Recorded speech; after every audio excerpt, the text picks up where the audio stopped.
taken out of these countries. These countries are not underdeveloped. They're overexploited. They're overexploited. They're overexploited.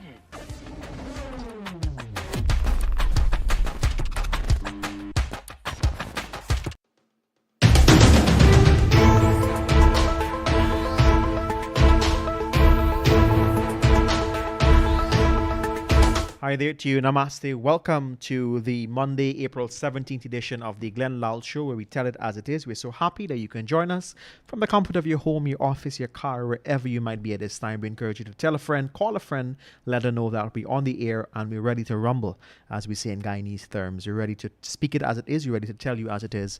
And we hope that you're going to pay very keen attention this evening. Those telephone numbers for you to disappoint you before I hand you over, those telephone numbers, they are 226-7453, 226-7454, 622-2222, and 624-6456. Sad to say this evening, we hope you have credit because we are out and we will not be able to return your calls this evening. So we hope that you have and you can stand the bill this evening. With that in mind, sir, namaste, and the floor is now yours. The floor is mine. Namaste, Joshua. Namaste. The floor is mine. You tell them you don't have credit. Yes. So it's their bill tonight. You're not paying anything, right? No. How come? You broke? Yeah, we're broke. What happened? Jagdev took away the money?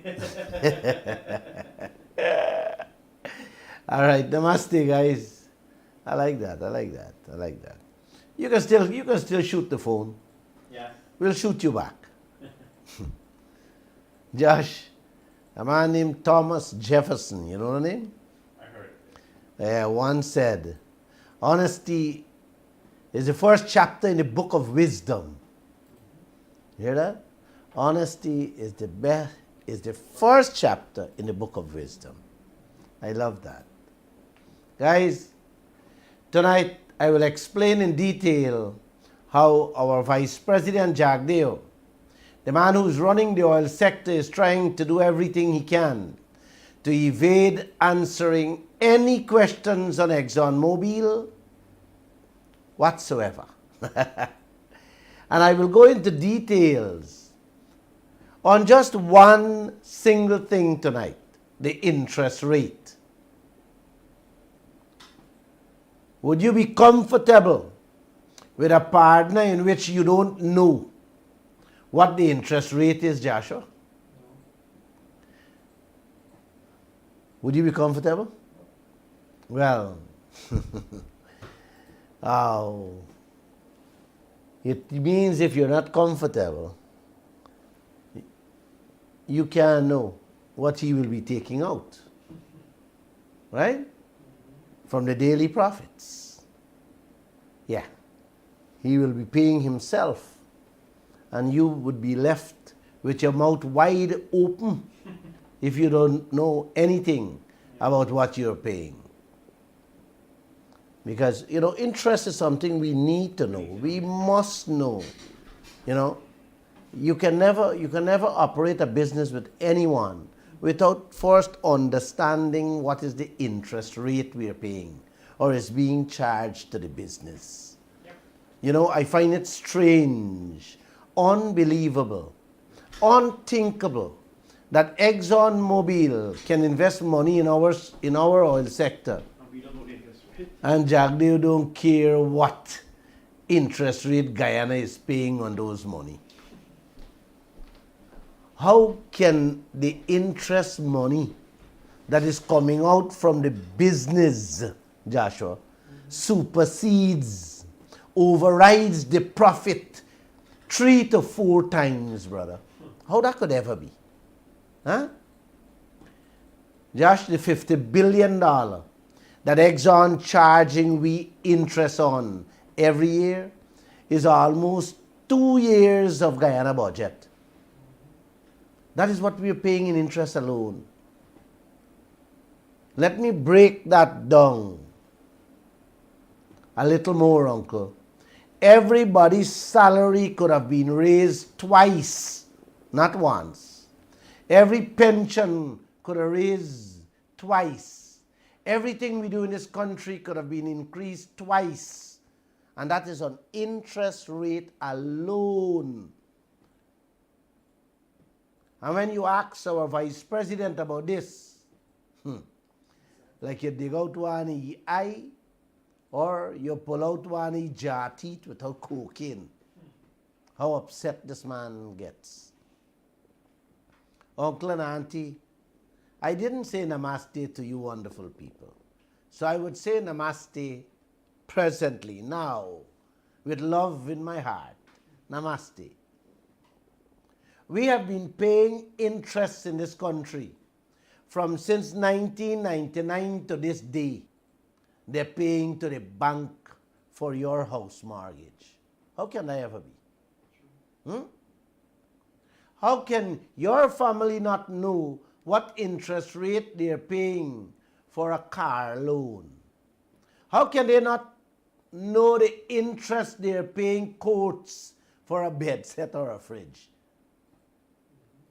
And when you ask your daddy, who is supposed to be sharing that information with the family, the daddy say, y'all know what courts had to go through to get a bed and a fridge? Oh boy. Uncle and auntie, that is what Jagdev told all Guyana last week at his press conference about the oil business going on out there. That is what he tell us. You know what Exxon do? He said, you know what Exxon doing to get the money to invest out there? When he was asked about the interest rate, that's what he told us. No, Mr. Jagdeo. No. That is not our business. What Exxon did to get the money to spend out there. Where Exxon get the money from, or who they sleep with, forget it to invest out there, is not our concern. Our concern, Mr. Jagdeo, is how much interest we are paying on the money invested out there. Am I correct, Joshua? Yes. You want to know anything else? No. How much more can I make this thing simple, Mr. Jagdeo? Huh? Mr. Jagdeo, this is about the Guyanese people's interests who own the oil out there. We have to and we must know how much money Exxon taking out every day to pay interest. What is so hard about that? Guyana don't get robbed on the royalties, Josh. Guyana getting battered on the expenses along with the inflated cost on these projects. Guyana getting shafted on the taxes, ring fencing, cleanup costs. No full protection from an oil spill. Christ, man. The interest rate too. You don't want us to know? Uncle? What kind of leader sits back and defend something like this? What kind of a leader attack reporters who ask these questions to them? What kind of a leader hides something as large as this from a nation? President Ali told a Bobishan when the man asked him what interest rate Guyana is paying in the oil sector. Almost 2 years now. Oh, he responded to the guy, oh, you watching the Lall show? We have all the answers for all his questions. On to this day, President Ali never hold a press conference to talk about oil, and he has never answered that simple question. How much interest we paying? When the same interest rate question is put to Jagdev at his press conference, he twists, he turns, he dodges, and drifts away and dilly-dally on the question. This is not the only question concerning our oil he dodges from, Uncle. All the questions you put to him on ExxonMobil and what is going on presently in our oil out there. Is one Nancy story after the other coming out of Jagdeo's mouth. He told us last week, and I can play it for you guys. Yes, I can play it. It's the same questions y'all bringing over and over. Uncle, we have to bring back the questions because he has never answered any questions when it comes to ExxonMobil. And when you ask him questions, he's telling you how everything will be fixed. Yes, everything will be fixed for the 14 future uncertain oil blocks, making you believe that he's addressing the issues. For instance, Uncle, he was asked about the loopholes that sits in ExxonMobil contract presently that allows Exxon to rack up millions of US dollars in cost overruns without Guyana permission. When he was asked that question, he said, oh, we are addressing that issue in all the new oil contracts for the 14 new oil blocks. So these loopholes that involve the richest oil block with Exxon is left untouched. Uncle, Exxon can do whatever they want. Them can take out how much they want. Jagdev is just unconcerned. Any question put to Jagdev about ExxonMobil oil operations out there, Jagdev is unmoved. Don't ask him anything. If you do, Uncle, watch his facial reaction and listen to his tone of voice. Man, you are an enemy of the state. Don't ask him anything about ExxonMobil. And I said you guys can go back. His entire press conference is on Facebook, on YouTube. It's on the web. Go on the PPP page. If I had time slot, I wanted to play his whole press conference for the whole world to listen to him. Don't ask him anything about Exxon. He get upset. Why? What control Exxon have over him that he gets so defensive and protective of them? How much more are you people going to sit back and accept this blatant sellout, Uncle? This blatant betrayal of our nation's interests? How much? At present, the money you're receiving from the oil, man, that cannot even and will not be able to fix the destruction on the roads in Region 4 alone. What kind of business are we running in this land? You're getting $1 and have to run to foreign banks to borrow $10 to fix the destruction. That's what is happening presently. I want you people to understand this thing. It is very simple, Uncle and Auntie.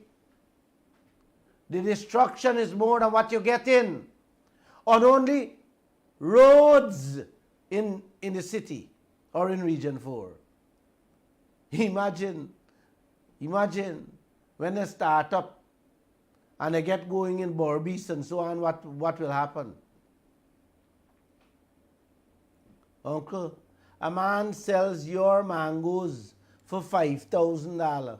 Take out $3,000 for expense, $1,500 for interest, and give you $500 and say that is you share. That is you share of the $5,000. How you like that one, Josh? 5,000 mangoes and you get $500. The interest the man take out is 3 times you profit. Who run a business like that, man?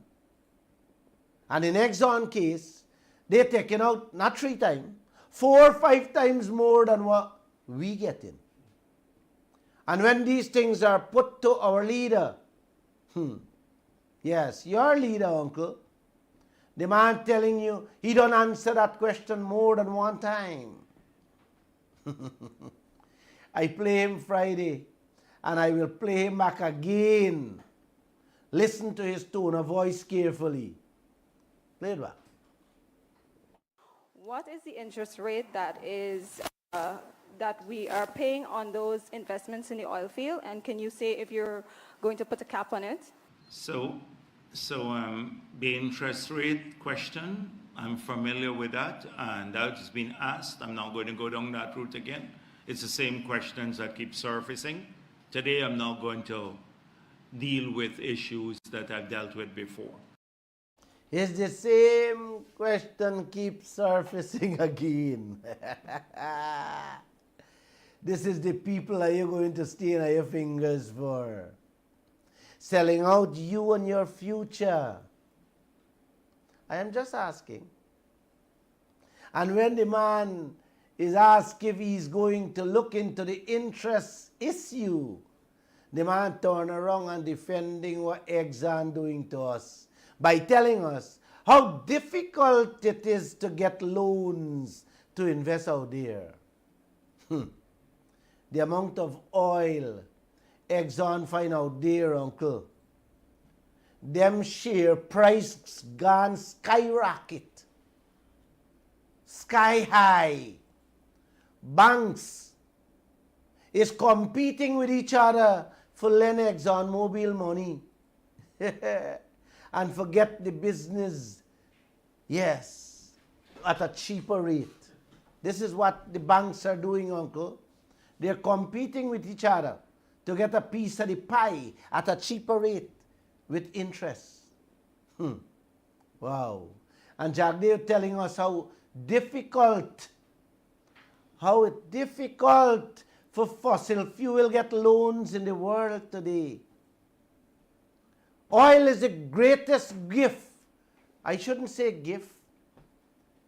Oil is the black gold on earth today. But according to Jagdev, banks don't want to lend Exxon money. You know, Joshua, I would have expected this kind of argument to come from ExxonMobil to increase their interest rates on us. Instead, Jagdev is the man defending Exxon robbery on us.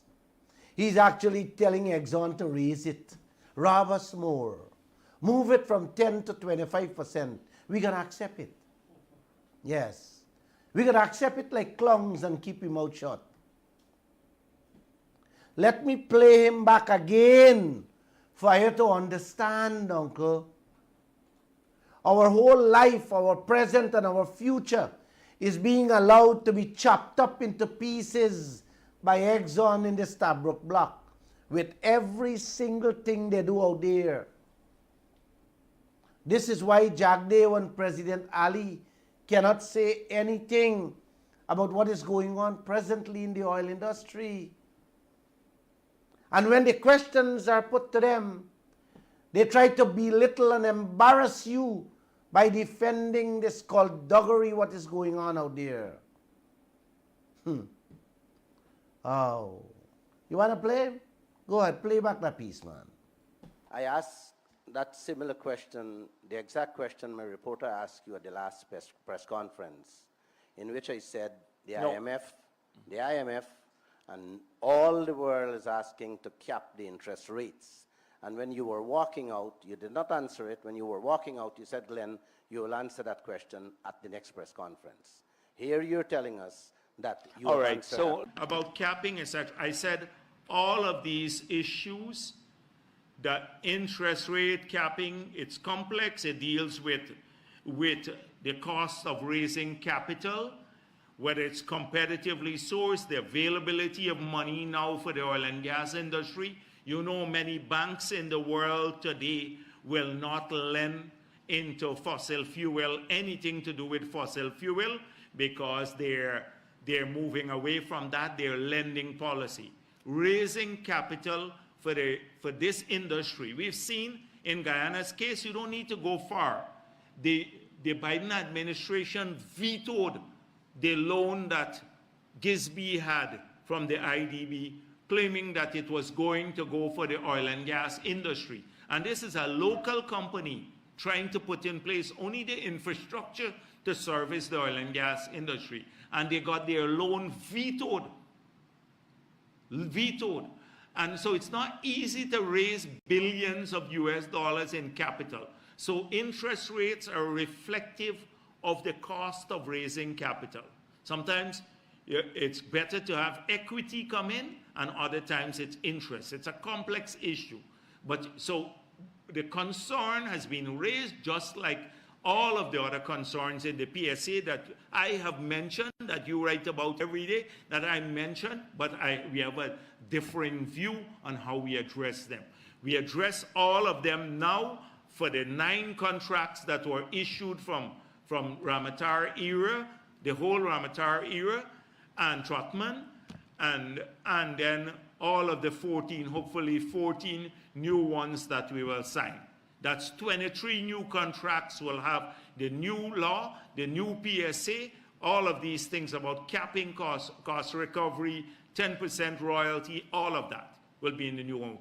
The Stabroek block, we said before we came into government, we're not doing this. We don't want to kill the momentum. The moment you start a dispute, you kill the momentum of the industry, and everything dries up here for a while. Wow. He's capping the interest rate on all the new oil blocks. But Stabroek block, with ExxonMobil, he's not capping that. It's a complex issue. So what I mean? What I mean, Uncle? Exxon can charge you whatever they want to charge Guyana. Exxon can do whatever they want to do to you. And Guyana has to take it. Yes. They could take out how much money they want from the oil in interest rate. And we just have to accept it. He said Joe Biden had to veto. Yes, put a stop to the IDB loan to the local people who are going to invest in the oil sector. But the same Joe Biden doesn't have a problem to give Guyana $134 billion for the Wales gas plant, which is the same fossil fuel business. It's like you got a problem lending your neighbor for going to a business that you say is bad for your house, but you don't have no problem lending the money to your son to make profit on the same nasty business. So when Jagdeo trying to defend the unknown interest rate Exxon charging me, he's just trying to make us into monkeys or donkeys. Uncle, banks, like I said, all over the world, banks all over this world, Uncle, got a problem lending small players in the oil industry. But them same banks does fight for lend big players in the oil sector. And none of them is bigger than ExxonMobil. Exxon is the king. Them don't have to go to banks. Bank running to them and competing to give them big loans with the lowest interest rates. So this crap, ExxonMobil tell Jagdeo to tell Guyana there, he and ExxonMobil gotta keep that for themselves. To tell us that you gotta go through this and how it's complex to get interest, to get loan. Oh man. Uncle, these people pulling wool over we eye, over we head, with all this Nancy story they're telling Guyana every day. Back in 2020, during the pandemic, interest rate was knocking dog, almost 0%. You could get money for borrow from anyone at the bank, anywhere in the world. ExxonMobil load up themselves. They borrow billions since back then. This is what we want to know, Mr. Jagdeo. how much they're charging we today, uncle. Instead, Jack Day once said that. He gone over on the ExxonMobil side, telling us how hard it is to get money to invest in the oil industry. Every time I listen to this man, an old saying does come back to me. Sometimes you just be too smart for your own good. Or you think you're the only man who got business sense in this world. That's the man Jack Dale, with what you just heard there just a few minutes ago.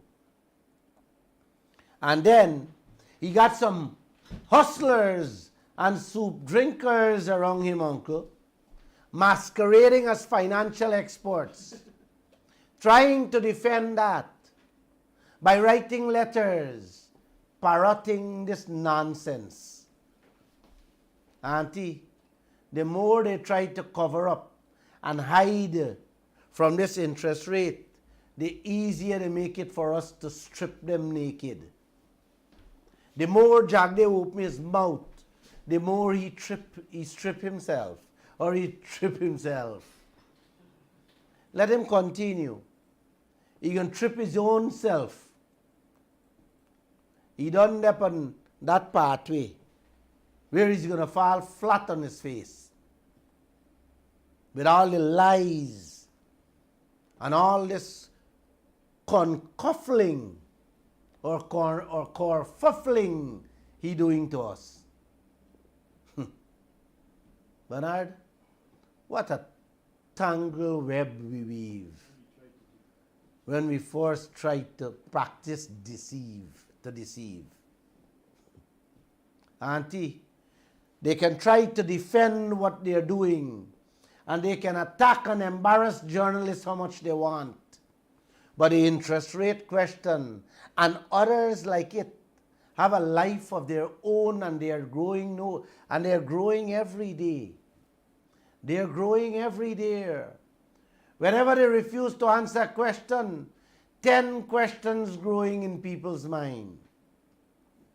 Trying to duck from these questions, Mr. Jagdeo, and think the nation can sit quiet, you lie. It's more trap you're setting for yourself. There will come a time, sooner rather than later, Auntie. Yes, they will have nowhere to turn and nothing left to hide. Their underwear is already showing in the open presently. And time is catching up with them. And as the days go by, yes, the more naked they are becoming. We are already seeing that when they cannot address the issues at hand, they are resorting to abuse, attack, and humiliating reporters. I told you what I did to one of my reporters, Divina, who asked Jagdev a question last week. They went and make up dirty, degrading and insulting language and threw it up on the internet, trying to smear and silence this talented young lady. This is how they're answering the oil questions in your country. Yes, in our country, by attacking and smearing reporters. Instead of facing the nation with the truth, they're making up dirty stories. Yes, to pelt at the reporters, to silence them. Is this leadership, Auntie? I want them to know the entire Guyana is becoming reporters. So let's see where they're going to make up their stories for the whole of Guyana. Let's wait and see that. A friend said they're getting cornered, Glenn, and cornered people get desperate. Well, let me say this, Mr. Jagdeo. You have a whole country to be desperate with. Yes, they're learning, they're seeing, they're smelling. and they're hearing everything you guys doing. Let me see how y'all gonna handle that. Bernard, namaste. When I look at the silence along with the defense being put up by Jagdeo on this interest rate alone, Bernard, it becomes clearer and clearer to me that we are dealing with a monster that he doesn't want the Guyanese people to see. This is one of the reasons why he does not want to release the audit reports of the spendings out there, Auntie. Yes, he said the Kaieteur News will see. Yes, the Kaieteur News will see and nitpick to tell the nation the real figures that is coming out in interest rate alone. Yeah. Everything Jagdeo wants to keep away from us, hide from us. All the overcharging, yes, the gouging, all the inflated bills, all the scampishness we will see. Yes. Let us see how long they will get away with this. You know, personally, if you ask me, Bernard, Exxon them taking out more than 20% in interest rate alone out there. You know why I'm thinking so, Bernard? Because if it was a reasonable percentage, man, yes, yes, Jagdeo didn't have no reason to hide it. You understand? And we would have had no reason to ask that question. He himself would have been proud to pelt that in our faces and say, Guyana, look, Exxon is a good partner. We are only paying 5 or 6%. But he knows what Guyana is paying. And it is so shameful for him that he's putting up a life and death struggle to keep it a secret from all of us. That's why I'm saying, Uncle, it can be as outrageous as 20 or even 25%, Bernard. Wow. Oh, Papa. If it's that, Bernard, line up. Line up at the passport office because you don't have a clue what Guyana going to become. If you think cost of living high now, wait a few more mornings. Yes. Jagdeo holds press conferences and only talk about PNC and AFC playgrounds? Man. Bridges and schools and health centers? Are you wait a little more? Then are you going to see what will happen in this country? Wow. Health centers. He said you can build playground. You remember, Bernard? The press conference? You can build playground, which will suck up 3/4 at his press conferences. These are the kind of things he talks at the press conferences. Yes. And taking up all the time. But when it comes to your gold and your oil, what are people huffing out? Oh, he's silent. He don't find time to answer to that. One press conference, he says he has a busy day. He got to go to Berbice. Oh, the biggest thing ever happened to Guyana, that massive oil find, Uncle, Jagdeo says nothing about. Absolutely nothing about. He fills his press conference with a set of secondary matters, while the US $1 trillion oil sector is treated worse than a cake shop or a pushcart business in his mind. Many times, Uncle, I find myself afraid, not only for my life or myself, but for the future of this country and its people. We have been blessed with so much, yet so little comes our way out of it. little money, little hope, and the worst of all, little information, Bernard. Eh? Uncle?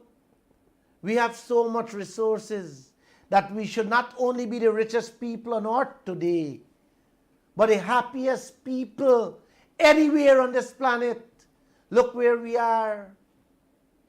Look where we are. Every day, everywhere you go, people walking the streets, begging for a meal. Three-quarters of our school kids, teachers, nurses, police, army, and half of the public servants going to work with empty lunch kits and empty handbags. Look any day in front of the US Embassy. How many Guyanese lining up, hustling for a visa so they can get out of here in search of a better life.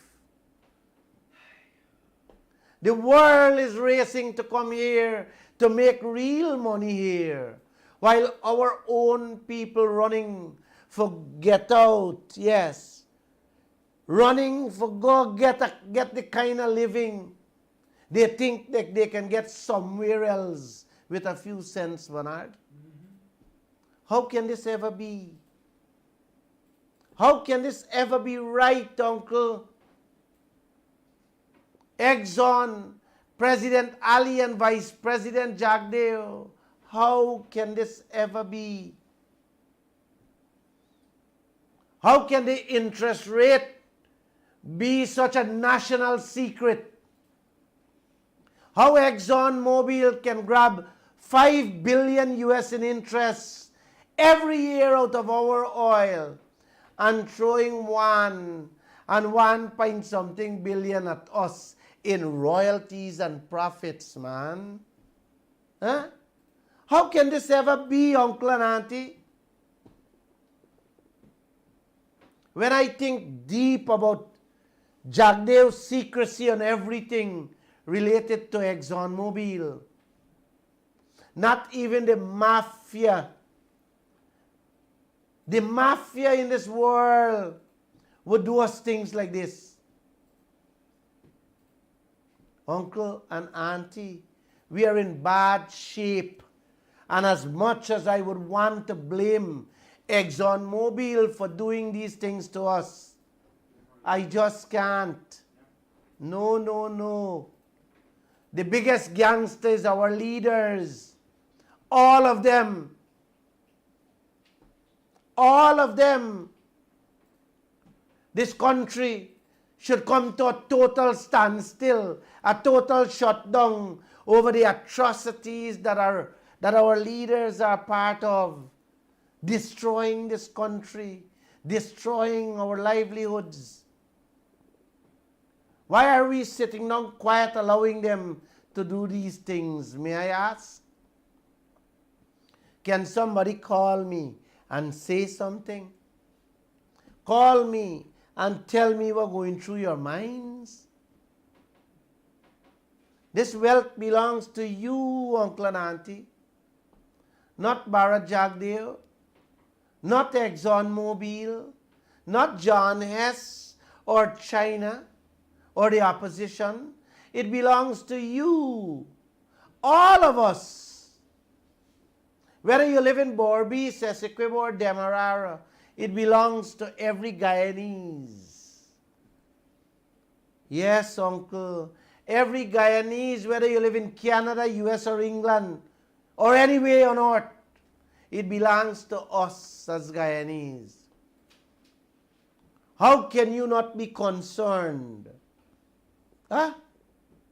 I keep saying, form small groups, ring a bell in the villages, and tell the people to listen to this Glenn Lall show.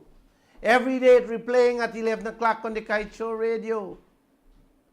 And these small groups, form yourself and go on the internet. Make your voices heard. Go walk in the villages and let the people know the dangers we face with all the wealth we have. Guys, look what it did to Africa. Now the whole of Africa is waking up and is telling them, yes, it's telling the Western world, we see your game and we are not taking it anymore. Joshua, you got a small tape there. Play that tape of that African EU ambassador, what she had to say. Play it for them. IMF, World Bank, all other institutions, they make African countries jump through hoops. Loans will never be able to pay. The US, when they borrow money, they're getting it in 1.5, 1.9 interest rate. Africans, when they get the same amount of money, they're paying 9, 10%. The people who don't need a break, they get a break. The ones who need a break, they don't get a break. The sheer survival of the World Bank, IMF, is based on the fact that African countries and many other developing countries do not succeed. Their success is based on our failure. That has to change. And guess who can make that change? We, the children of Africa, we, the Africans, are the ones who have to say, we know your game now. Enough is enough. We're not playing it anymore. You hear that? Uncle, you hear that? That woman is saying clearly, when the US wants a loan, they pay 1.5 and 1.9, less than 2% interest rate. And when Africa and the third world wants loans, yes, when Africa and places like Guyana wants loan, they pay 10%. The people who don't need a break in life get that break. And the ones who need a break don't get that. The woman said, we are seeing your games and it's over. But is it over? No, uncle. No, auntie. The leaders of this land, especially Barra Jagdev presently, is dancing to the tunes of the oil companies and the gold companies. At least the gold companies, uncle, is fetching out our gold and diamonds and throwing whatever, not us. But the oil industry that can make Guyana into heaven overnight, look what they're doing. The interest rate in which we are losing billions of US every year. Jagdev is afraid to tell us what Exxon is charging us. This can't be a mistake. How can that ever be, uncle? You heard that woman just now, Joshua and Bernard? Huh? Look how beautiful she put it over. The Western world and US can get loans. Quick. Any amount at 1.5 and 1.9%. Third world, Jagdev said himself just now that the local people want to carry out the Gisby shore base. They are being refused by Joe Biden because they don't want we to make a dollar in our own hands, out of our own assets. But you hear what the woman said. IDB and IMF, everybody giving them loans, any amount they want. And instead Exxon said that, Jagdev parroting that nonsense. You see the sellout, where the sellout coming from? Bernard? Huh? Oh my. I'm so happy that these things can come in your ears, uncle. How can this ever be? When a child knows that if he is going to take a credit, uncle, he has to know the interest rate, whether it's going to be profitable to him or not. If he's going to lose everything he owns, he got to know the interest rate. Every donkey knows that. How come Guyana is not knowing that? The woman said their success is based on our failure. And that has to change, she said. How much more clearer, Josh? This thing can come to the Guyanese people's head. How much more clearer? Their success is based on our failure. Man, I want to take a vacation, Bernard. I got to take a vacation. My family went on a vacation and I didn't go with them because I didn't want to stop this radio program. Uncle and Auntie, my heart is with every Guyanese. I know what this oil can do for all of us. And I also know to my shame and regret what these leaders are not doing to get the best for all of us. Hence, I cancel my trip with my family.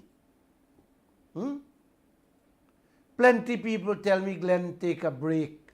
Go recharge your battery and come back. So when you guys miss me, Uncle, I am gone.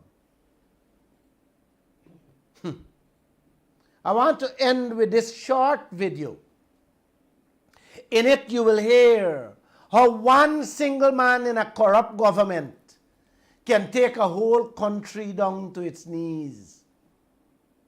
Hear how they flood all the key positions in government office with their own families, friends, and distract the people by doing a few so-called good projects like tax cuts, new developments, or fancy-sounding public projects. You would hear the presenter saying, as long as the people are focused on these projects, but I love this thing, you know. They wouldn't notice what a government busy doing, employing their families and friends in top positions. Auntie, you're going to hear how most third world countries like Guyana don't have a lot of money for them to thief, so they go borrow money and pay high interest rate from the World Bank, the IMF, China, and so on, for build and fix infrastructure. And when they can't pay back, the people take over your country with you inside it. You didn't hear what I said, Josh? They take over your country with you inside. The leaders don't care if they leave the country shackled with huge debts. They just take as many loans as they can and put the money into their pockets. But they don't want it to appear that they are thieving the money, Uncle. So they announce big projects like hospitals, airports. And when the nation's smiling hearing these things, they pocket all the money and left everything to become white elephants. Isn't that the same thing happening in here, Bernard? We need more hospital? No. Look at the airport. Look at the airport. What I say, they spent almost 200 million US for. That debt going left on with children back. The hospitals they're going to build all going to become white elephants. I tell Jack they'll give me the 40 million US to build 3 hospitals and I will give him back the change. But no, Uncle. No, Auntie, he's not going to give me that. He got his own people who they're going to give to build them. Yes. Yeah. Draw back and kick back, they're down there. Look around at what they have been building and the cost to build them and compare it to what you, Uncle, what you, Auntie, and I building. Look at the cost. You have the video there, right? Play it for them, let them listen to it. A single president can steal a lot of money, but an entire government of corrupt officials, they can take a country for everything it's worth. That's why to really make the most of your time and power and steal as much money as possible, you're gonna need help. That's why you gotta promote as many family members as possible into positions of power. You want to flood key government positions with your bloodline. This should be easy as long as you distract the people with something they love, like tax cuts, new developments, or fancy-sounding social programs. As long as the people are focused on all the quote-unquote good you're doing, they won't notice you quietly filling the government with your goons. And once you control the country's budget, every last cent of its money is yours for the taking. In the first 2 years of Gotabaya Rajapaksa's presidency, his brother Basil was appointed finance minister, His other brother Chamal was made a cabinet minister. And almost every other cousin, nephew, niece, aunt, and uncle was put in some position of power in the government. By the time Gotabaya ran out of relatives to employ, the Rajapaksa family controlled around 75% of the Sri Lankan government's budget. They created a monopoly, not a business monopoly, but a government monopoly. And thanks to their war hero status after the Civil War, everyone was happy that Sri Lanka was being ruled by pretty much one family. I mean, if the brothers were good enough to beat the Tamil Tigers, obviously having the whole family involved in politics would be great for the country and economy. Let's be honest. Most third world countries don't exactly have billions of dollars lying around for you to steal. And unlike America, you can't just print more money because that would tank the value of your currency, which leaves you with a bit of a problem. How are you gonna get rich if there's no money to steal? That's where our guy, Gotabaya, comes in with the winning strategy again. You see, in 2020, he was faced with the same dilemma. The tax cuts he promised had cut the government's revenue by 25%. And then COVID came along and shut down the tourism industry, which was responsible for 12% of the country's GDP.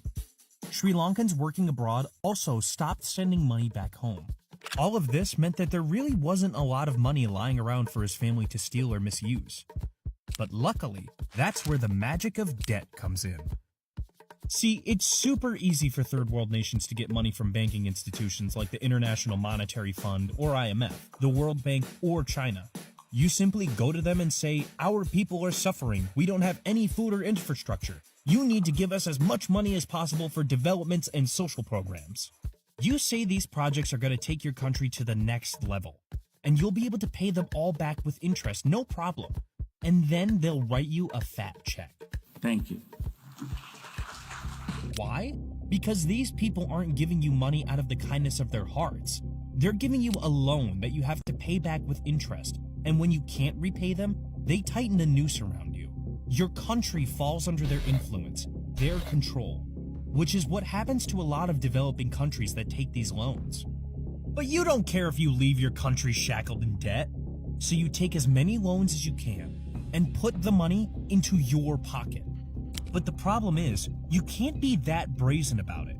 You actually have to look like you tried to use the money for good, or else the masses will revolt. So here's what you gotta do. Once you get the loans, you use that money to pay for massive construction projects like buildings, hospitals, and airports. The key here is that the companies you pay to build these projects are owned by none other than your friends and family.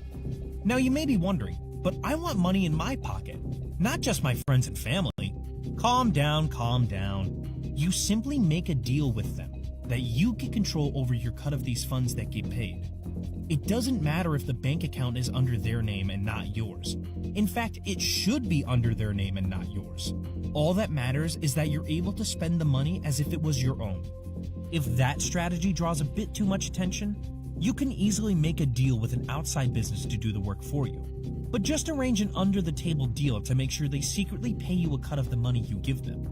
That way, a chunk of every payment you or your family pays from the government's account for these developments makes its way back into your pocket. And since your family controls the country's entire budget, you never have to struggle to get approval for payments or projects because you're all equally corrupt and equally happy to bleed the country's coffers dry. The more debt you rack up, the more pointless buildings you construct, the more money you stand to make. And this is exactly what the Rajapaksa dynasty did in Sri Lanka. By 2019, foreign debt was around 42% of the country's GDP. That meant the Sri Lankan government would have to use almost half of all the money every person in Sri Lanka made in a year to pay back its debt. This debt was used to import food and medicine. And even though it seems like a lot, the country's debt was manageable. That was until Gotabaya Rajapaksa got involved. He racked up the country's debt as fast as possible from China or the IMF, while claiming it was for some big development or to help uplift the people, when in reality, he was using it to build vanity projects like airports and unused hospitals. All developments Sri Lanka didn't really need, but it made the government look good. And just 2 years later in 2021, Sri Lanka's foreign debt ballooned to 119% of its GDP. This dude borrowed $56 billion in 2 years. And you know what that means.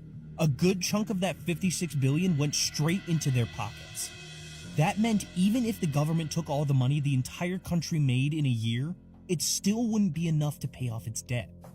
So now that you've extracted as much money as you can from your country, now all you have to do is find somewhere to hide all that cash so no one can ever trace it back to you. As you're bleeding your country dry, you want to make sure all that money flows to offshore accounts using all sorts of fake shell companies and bank accounts. That way, it will be nearly impossible to trace the money back to you, and you'll be able to enjoy your stolen millions in peace. The great thing is that there's an entire industry that specializes in helping people like you who value privacy set these things up. It's just a quick Google search away. But beware, sometimes there are leaks that happen where you will get exposed for doing stuff like this. Like what happened to the Rajapaksa family.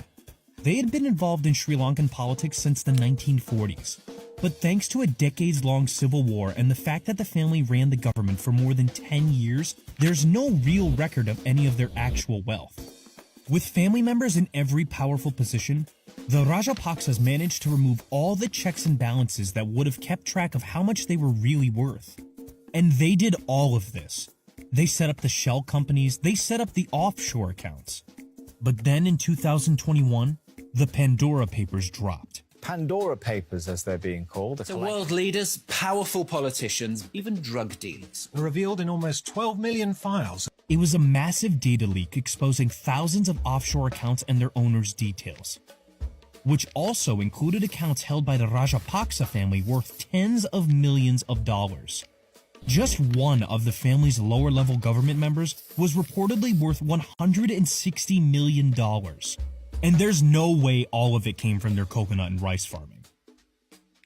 No matter how good you are at hiding corruption, it's only a matter of time until one of your pesky, annoying subjects figures out something's not right. It doesn't matter how well you cover your tracks. Eventually, people are gonna notice billions of dollars evaporating into thin air.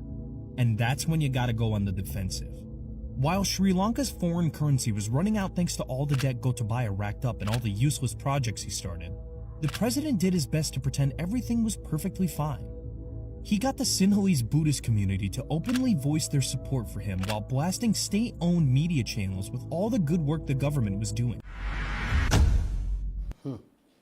Wow. That's a mouthful and very simple, Uncle and Auntie. What took place in Sri Lanka by one single man named Gotabaya Rajapaksa.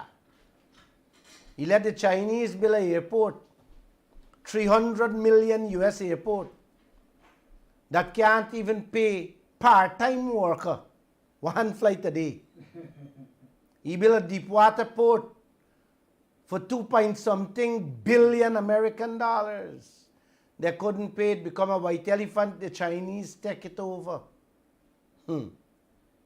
So now China is using that port as if them own Sri Lanka. Yes, taking in anything and everything into that country through that port. Yeah, the whole China passing through that port. They have their own Chinese immigration and customs at Sri Lanka airport. Port, how you like that one? That place is called Bantantota. Just, yeah, Bantantota. Hamantota. Just Google it, Uncle. I never forget them, can't forget these things, you know. Google it, it's there. The hospitals in Sri Lanka, just like the airport, is all white elephants. You heard it, 56 billion in 2 years. That one single man rack up in loans for Sri Lanka, most of which he stole and put all over the world in secret bank accounts, in his family and his friends them name, and different companies. You heard it just now. One Iloan family member got 160 million US in a bank book. Get caught. Just imagine how much billions the high-end family member, Bernard. Yep. How much them thief? Or how much the single man himself, President Gotabaya Rajapaksa thief. His money can stretch maybe from Sri Lanka till to Guyana by the bales. in US dollars. Uncle, the man run out the other day, but it was too late. The whole country collapsed. Now they can't even get gasoline for motorcycle, not car, not vehicles, motorcycle. That's where Sri Lanka is, and many other third world countries presently. Just 2 months ago, the new government was on their knees begging for just 300 million, not 56 billion, 300 million US to buy fuel. Yes, to get their electric system up and running and buy some food and medication. He couldn't run out, he couldn't fly out. Uncle, the president couldn't fly out. Yeah. When the uprising start, he jumped on a small boat and sail out the ocean where a big boat was waiting for him. And took him out. Oh. He better don't make me put eyes on him. You know what I mean, Bernard? I got my eyes on some of them here. Yes, they are not going to be allowed to leave Guyana with a ballahu instead. My God, the amount of money these people thief in. Marriott Hotel, 8 bids. Today was the last day. 8 bids came in. I don't know the figure. I'm going to tell you guys Wednesday, what's the figure and who involved. They're going to find some scapegoat buyers and push it in their hand. The money-making machine going to disappear from Ayo. I will be protesting, let me tell you. I will be protesting in front of the Marriott if that hotel is going to sell. Today was nominations day for local government elections. Jagdev, the same man who can't tell Guyana nothing about the interest rate or nothing at all about the ExxonMobil operations, had this to say outside Freedom House this morning. And I will quote him, Uncle. Give us a chance this time. For too long you have heard up news propaganda. They have done practically nothing to change the lives of people in the city. If you believe in development in our country, then your place is in the PPP. He said, don't worry about the naysayers. And you go out and clap on your hands and vote for them. Aubrey Norton, heading the PNC, said today outside Critchlow Labour College, where he went to hand in their list of candidates. He said, I want to assure you that we will do the work on the ground and beat the daylight out of the PPP. Then on UpNew Facebook page, he said, I want to say to all our supporters across this country that you should not be discouraged. What the PPP is doing today is using the money at their disposal to appear to have black support. And you go out, clap on your hands and vote for them. I hear the PPP pay people $10,000 for wear a jersey. I just hear that. The local government election votes will tell us, going to give them a rude awakening as to where the people stand. Wednesday, guys, I'm going to give you some nice short videos to listen to. And with that, Josh, I say good evening and namaste. Let's take a few telephone calls. All right, thank you very much, sir. Go ahead, Bernard. Before you go, Bernard, You let's get give the paid numbers to the 67453 622 2222 and 624 6456. Go ahead, Bernard. You get 10,000, Bernard? No, I didn't collect 10,000 yet. Well, if had they give me a 10,000, I would have rear a judge. I would have gone for sure. If I do, I would have gone 2 or 3 places. To collect 10,000. Yeah. I would have loved to. I want to see you go out and vote for these people. I want to see you go and leave your home and go and vote for these people. Both of them. You never know, brother. You never know these Yeah, people. maybe people get a lot nothing to do. You never know these people. You know? That day we should call for national shutdown. Nobody should go to work that day. I see you said, Mr. Rajapaksa built a $2 billion port, Mhm. which is a white elephant to Sri Lanka. And we building a $2 billion white elephant with a gas to show a $2 billion gas to show we building too. Exactly. Right? Exactly. I hear what I see example get full page added. Hold 1 second. Let me take this call. Good evening. You're live on the air. Good evening, sir. Yes, you're live on the air. Go ahead. Good night. I must say thank you for your good work that you do. Today I went out, right? And one of them stopped me. He said, me and you work a guys to put together. And I said, yes. So I said, what do you mean by that? He said, well, you know me, the any local government election meeting. But what me want to tell this man, not tell him Mr. Lall. God, right? What me want to tell this man, but we can't talk. One day I go call you, or I go come one day and give him briefing what in guide you see I do at this place.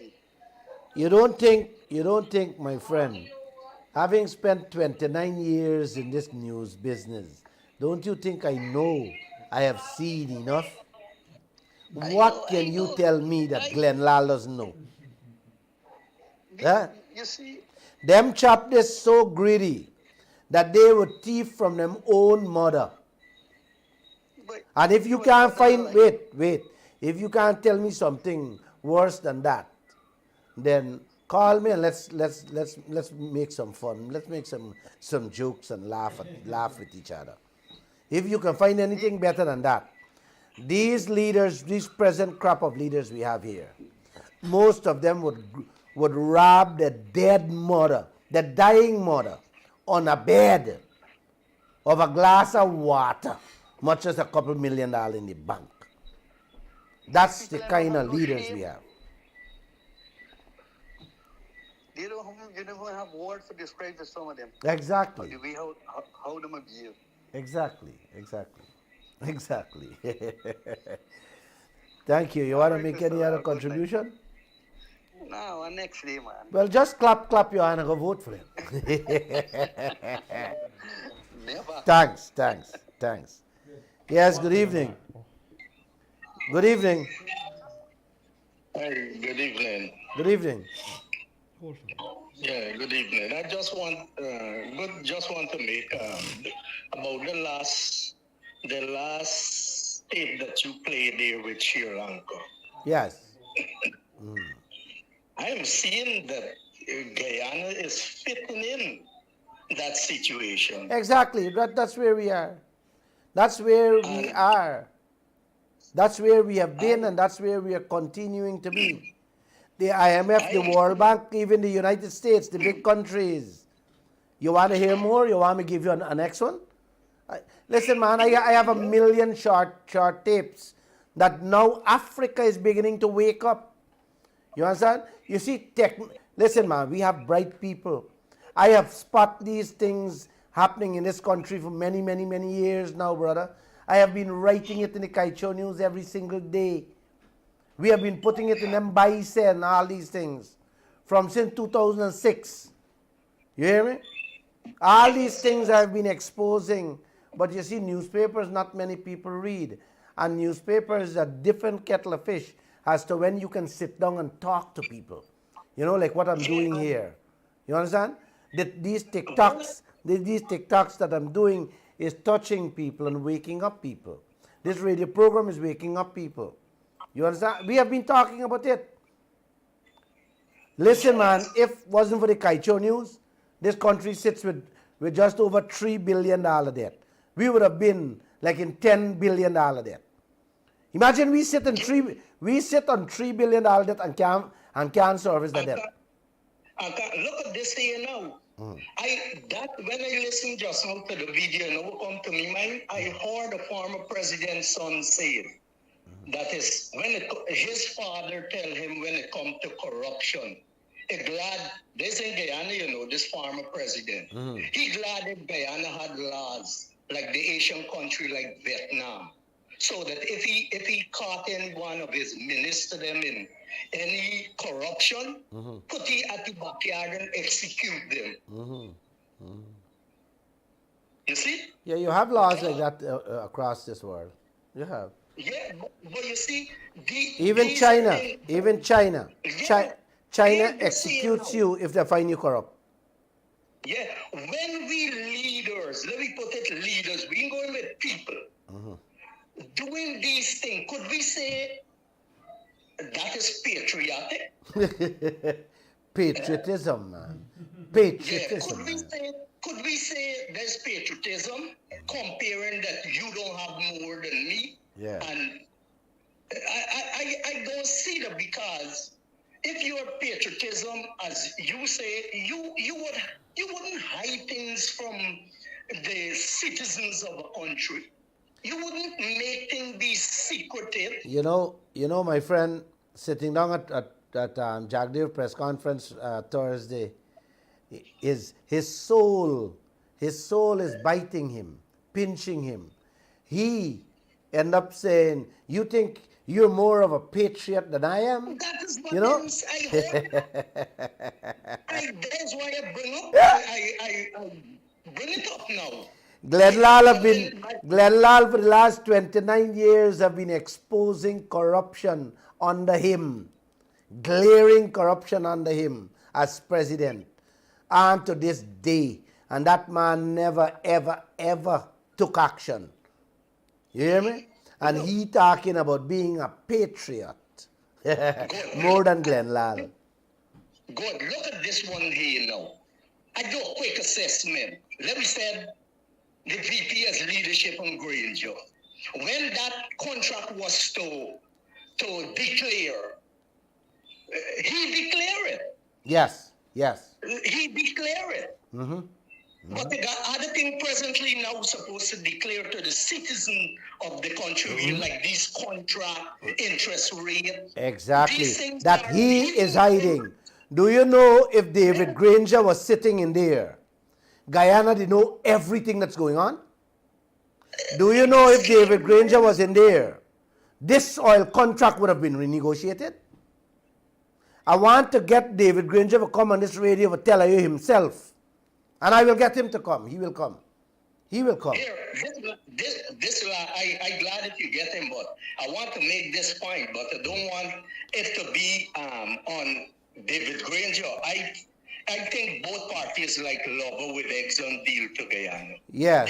They only Man, let me tell you. I was told that when that contract was signed, David Granger was sick. David Granger didn't know that they signed that contract. But when he realized and he know what they did, as a leader, he's that kind of man. He say, "Hey, okay, I take the blame. I give the consent to go ahead and do it." Because I was told that he did not know. A matter of fact, I was told by several persons who know about this whole deal, said David Granger didn't know. He did not know that Trotman was going to sign this contract. He didn't know. Because he himself, after they signed the contract, and the Kaieteur News started, according to Jagdev, nitpick on it, and the oil exports began to weigh in their pieces on it, he got very upset. And I am told, let me hold back this, but I am told lots of things David Granger would have done. Yeah, but then here this other point I was going to make. They're like love, but together with the Exxon deal, but issue which is minor issue, say like a government building, one of them painted with their party color, or the other one buy a vehicle and painted with their party color. That's the issue what they have. is the issue that they fight, and many other things. But then when it comes to the thing that would benefit like this oil deal, they get together. Anyhow, this is my contribution. Thank you. That last video, as I tell you, I am seeing that we fitting in exactly in that puzzle. We are right there, buddy, but just that we are smaller. So Sri Lanka got 30-something million population. We didn't even touch 1 million.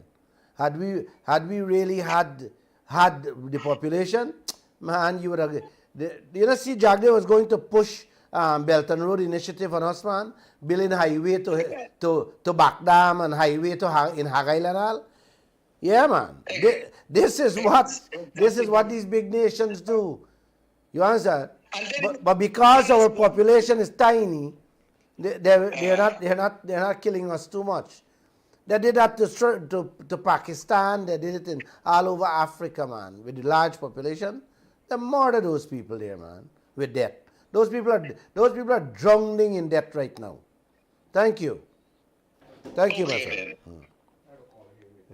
Caller, thank you for holding. Go ahead. Hello? All right, I think you'd have lost him there. 226-7453. Yeah, Josh. 226-7454. Okay, the call is coming back here. Good evening, caller. Good night, sir. Good night. Yes. Good night, Mr. Lall and team. Yes, good night. Why you don't, this is still a democratic country, why you don't let us do an online petition? Let me do an online petition. Why you don't, this is still a democratic Not hearing him. Tell him. He said, why don't, okay, thank you, sir. signatures, you have to table this to Parliament. You want the online petition. All right. Thank you. Yeah, sir. Yes, sir. Thank you so much. Online petition. Online petition is not going to get us nowhere, my friend. The only thing to bring about a change into this madness that is going on here is a total shutdown of all operation in this country, and send a message to the leaders of this land that nobody will work until we get our rightful share. You can talk about online petition, you can talk about 50 court cases, you can talk about what you're not going to get anywhere. You got to show the shareholders of the oil companies and the countries out there that we will not sit back idle and allow you to just rape us and rob us and sodomize us blindly like this with our resources. Thank you. Good evening, sir. Hi, good night. Good night. Mr. Glenn and Panin. Good night. You see, sometimes when you see, sit down and listen to what really going on, and when you see what these politicians them doing, you know, like, I want to know if this nation, as they can say, like, they're drunk, because they got events after event, and they're who supporting it. When you go in, it's free beer, you can buy beer. So like the nation drunk, everybody just drunk. Events after the other old school flashback news, all them thing both good. It come in wap till December. So the nation the brains can't function for focus what really these politicians doing. And some of these banners supposed to already being in prison. Yeah? You see this thing here where you see going on, them are listening to nobody, and they tell you the oil pumping more fast than any other part in the world with their game with speed, but try for done out the oil fast. This thing here, they're gonna get caught up. Everything what they're doing gonna get skin up, and the whole world gonna see the scampishness and skullduggery they're going on with. And we need to shut down this place here, Mr. Glenn. That's what I'm saying, my friend. Thank you. And you guys can start it anytime. You people got to start it. You don't have to wait on Glenn Lall to start it. Go in front of their offices, go in front of Exxon Mobil, go all over. Go in pockets, go in groups, and shut it down until we get our rightful share. You don't have to get permission from anybody to protest in the streets. Yeah. You don't have to. 226-7. Good evening. Okay, you have a call there. Yes, good evening, sir. I would just like to pick up the card there just now because the card there is the real thing. These people is thieves, and thieves is liar. Liar is murderers. We don't find out that them is thieves. We don't find out that them is liars. Who next we don't find out that them is murderers? They need to come out of the place, man. They need to make a change. They need to make a difference. They've been around years now, none of today. But the only thing to put these people to their places and for this nation get their rightful share out of all the resources we have is a massive, massive shutdown of this country. From Essequibo to Bobis to Linden to Rupununi to Madhya to everywhere. This place got to come to a standstill. And let the leaders, let the PPP, listen to me, brother, let the PPP, let the PNC and the KFC know that no, we're not going to sit quiet and allow it. But you guys, you got to start with you people. You got to start with you people. These people violating their political rights. These people violating their political rights. These people are supposed to go on with these things that they're going on. These people that can set a wrong move, a set of bias things they're going on with. Yes, most of them just going in there for full their pocket. Then they're not going there. They ain't going there. They didn't go in there to fix anything for us. They're going there to fix everything for them pockets only. For themselves. Yeah. Why do bypass the African Association nation to give the people the money and go and give it to their family and friends? Why are they doing these kind of disrespectful things? That's a hard question. I didn't go to school. I didn't went to that university to answer that question. Sorry, I can't. Why they do it themselves? They got it in a bad situation. Why they do it to bare face? This real bare face. This It's too hard. That question too hard for me, brother. Sorry. Sorry. Thank you. Thank you. You too. This guy got a good sense of humor. Good evening, sir. Good evening to Glenn and the panel. Yes, good evening. Hello, good evening. Go ahead. Good evening. Go ahead. I want to make a contribution. You see, you're talking about the junior minister, them. They are the one who's supplying Exxon. They are the one that's supplying Exxon. All right, hold. Hold 1 second. Hold for me. I heard it on the street that some of our government officials have supply boats and they are suppliers of the oil company out there. My friend, I have no problem with that. And none of us, listen to me, and none of us should have any problem with that. Every Guyanese, you know, if President Ali have a supply boat or 10 supply boat, I got no problem with that. Once he's a Guyanese and he can afford and get into the business, all these business belong to every Guyanese. If David Granger or Harmon or Trotman or anybody, that's okay, that's fine. If you have the cash on hand to supply them, you go ahead. It's okay. So this thing, what the share I'm talking about, my friend, is from what belongs to us, every one of us. But what you're talking about has to do with local content. And local content, I fully agree, anybody, any Guyanese, no matter what color you have, what race you're from, what religion you come from, who you belong to, okay? You have a right. So let's don't go down that road, please. That is not a problem, exactly. That's not a problem. I heard that some minister got supply vessels and stuff like that. I am happy for that. I am happy with them. It's local content, all right? All right, thank you. All right, my friend? Once it's local content, if you can buy 10 minibus and supply the oil, any one of the oil corporation here with their business, I am happy for you. I am happy for you.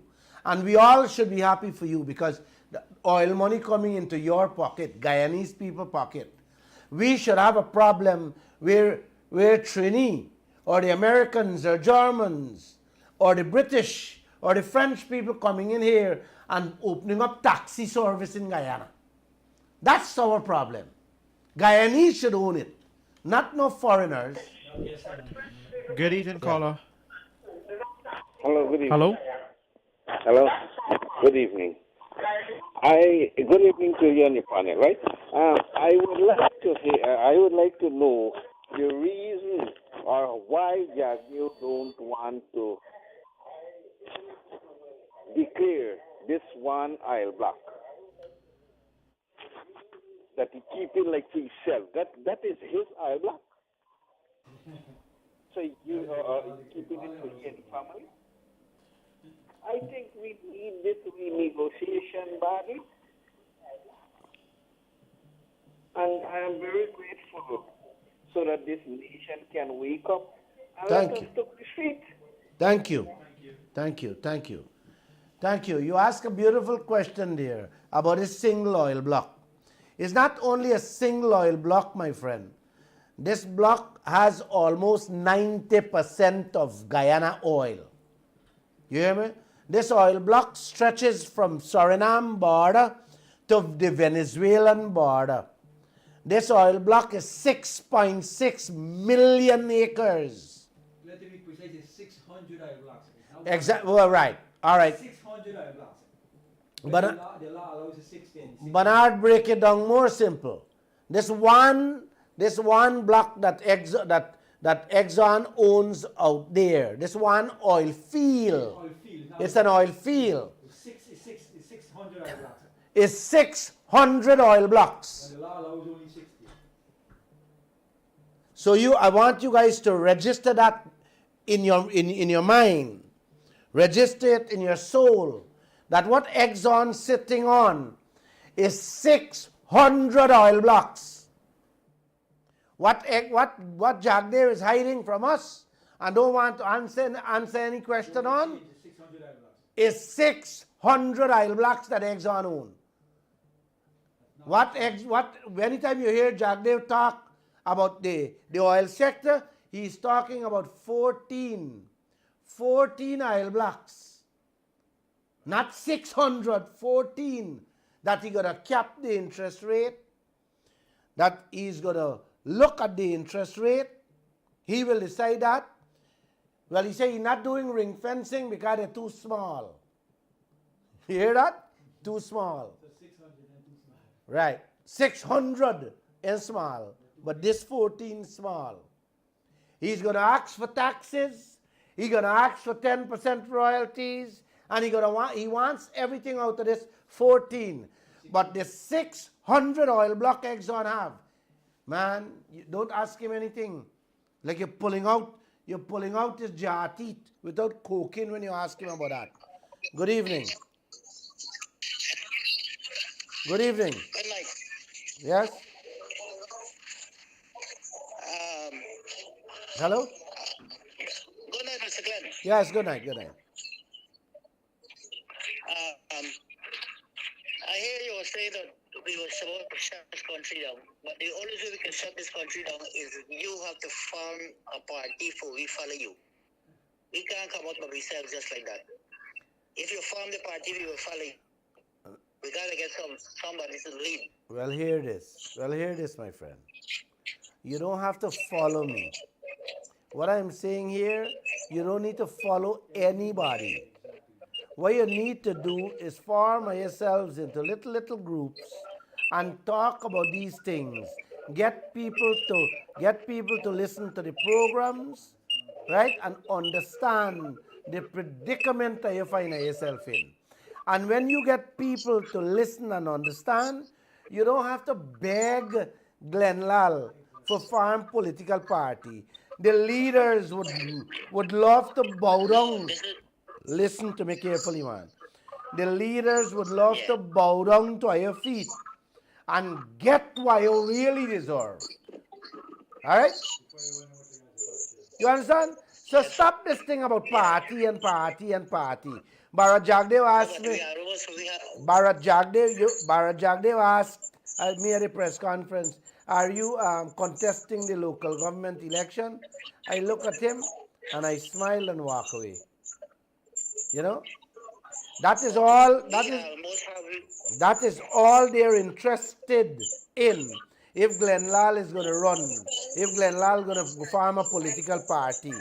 No, sir, Glenn Lall is not forming any political party. Glenn Lall wants to educate you people as to what is happening. You understand what I'm saying? And you have to, the greatest gift you can do is educate the people around you and wherever you are by telling them what you learn and tell them to listen to the Glenn Lall show. That is what will bring about the real change you're looking for. You understand? When you talk about political party, the PNC supporters wouldn't even want to listen back to you. When you talk about party, the PPP supporters wouldn't want to listen back to you. You don't want that. You want to educate them, brother. All right? Thank you. Thank you. Bernard, this is what people need to get to understand. Exactly. Then has enough political parties. You don't need Yes. political parties. The country is not short of political parties. The country is short of people in intelligence who know what's going on, who wants a rightful share of their Exactly. You don't need political parties. Because you people not acting. Exactly. This is what emboldening the leaders to continue rape and rob the nation, filling the foreigners' pockets with your wealth. You got to act. You have to speak up. You guys got to go to their meetings and shout at them and say, what happened? Where is my share? What is going on here? You destroy the fishing industry. Where am I going to find the money to buy fish? You know? You got to tell them you're destroying the farming. Where am I going to find the money to feed myself with wrong provision, greens, and so on? This is what you got to do. Farming party is not going to help you.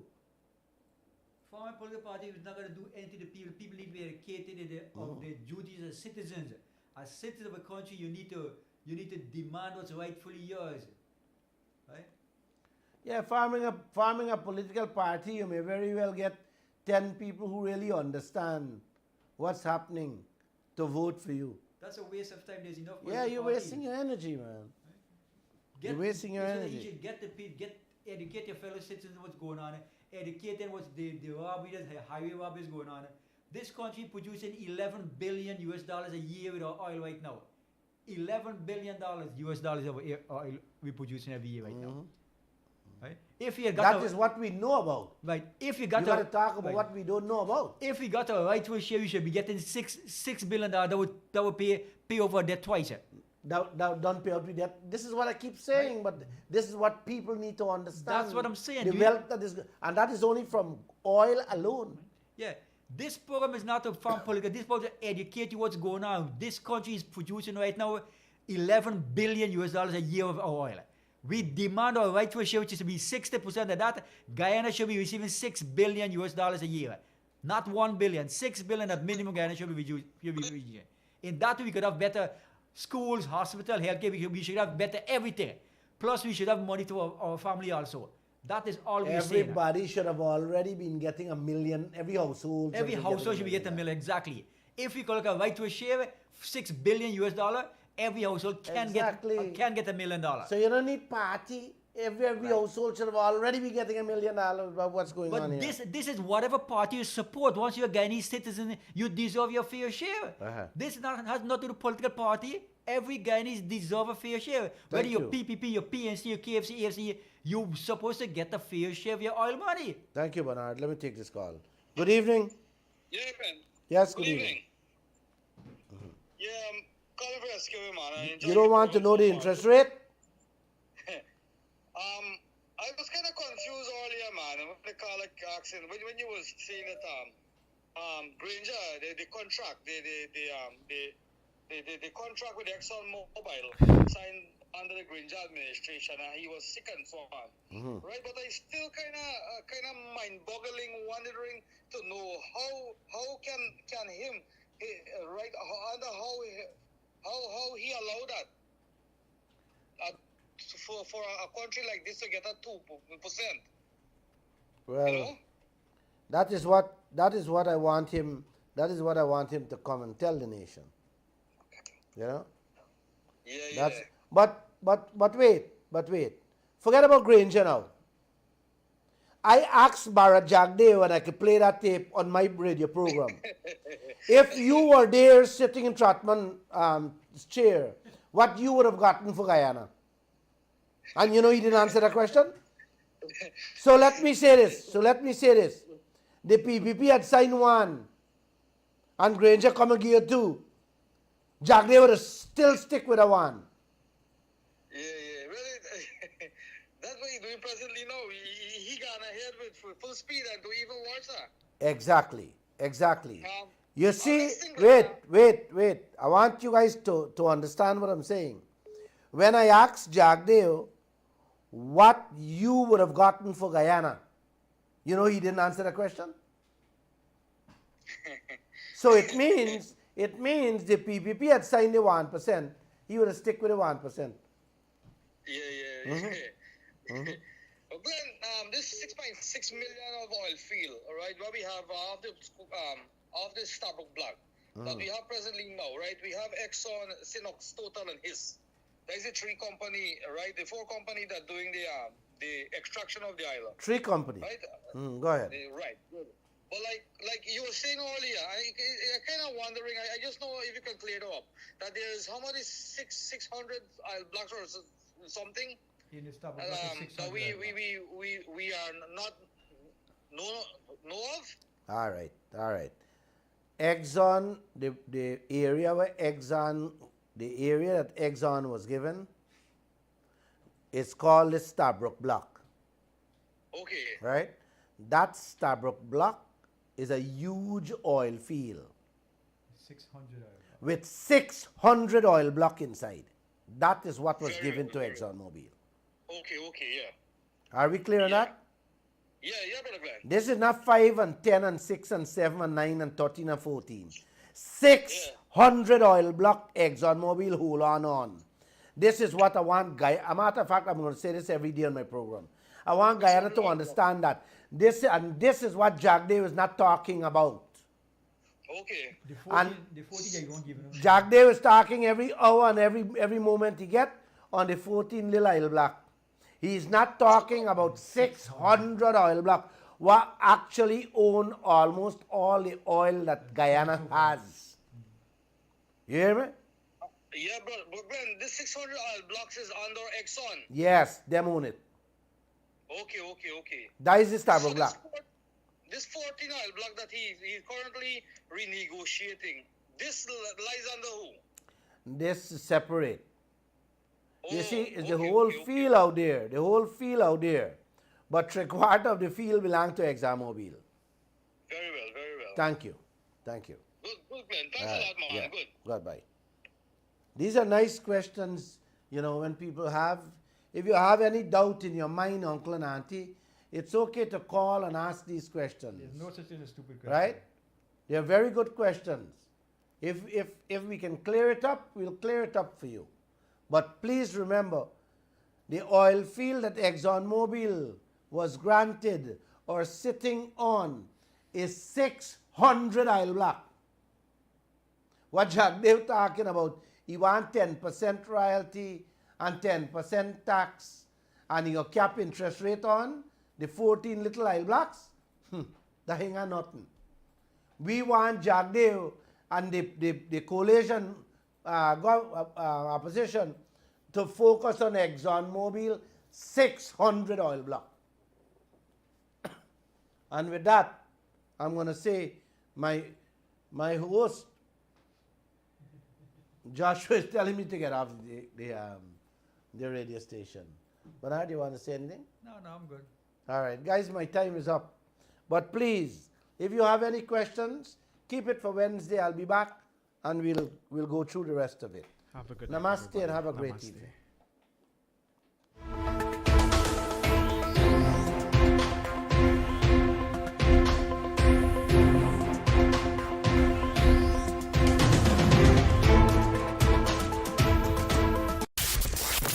Kaieteur Radio. Covering Guyana from coast to coast. Demerara and Essequibo 99.1 FM. Berbice 99.5 FM. Kaieteur Radio.